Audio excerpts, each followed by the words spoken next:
Hello guys, আজকে আমরা আছি মাইকের ভিতরে।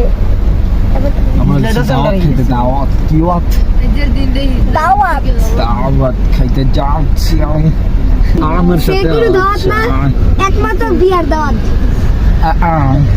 আসসালামু আলাইকুম, সবাই কেমন আছেন? আশা করি সকলে ভালো আছেন। তো আজকে যাচ্ছি আমি আমার মামার বিয়ে খাইতে। আর এই হচ্ছে আমার মামা সাহেব, যার বিয়ে খাইতে যেতেছি। বাহ, মামার দেখতেও কেমন জামাই জামাই লাগতাছে। আর হ্যাঁ, দুর্ভাগ্য বলবো না সৌভাগ্য জানি না, বাট প্রত্যেকটা ক্যাট কোট পড়ছে একমাত্র আমার সাথে। হায় হায়, কি কপাল আমার! দেন কি ভিড়ের মধ্যে আমি পড়ে রয়েছি।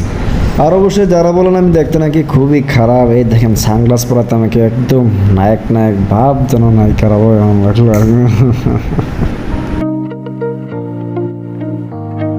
যাই হোক, ফাউকতা করে লাভ নাই, বিয়ে বাড়িতে চলে আসলাম। ও মাই গড, তারা ফ্যান্ডেল করছে একটা দেড় বইরা, আমার তো একটুকু ভাল লাগে নাই। ক্যাটকোটরা খালি দৌড় দৌড়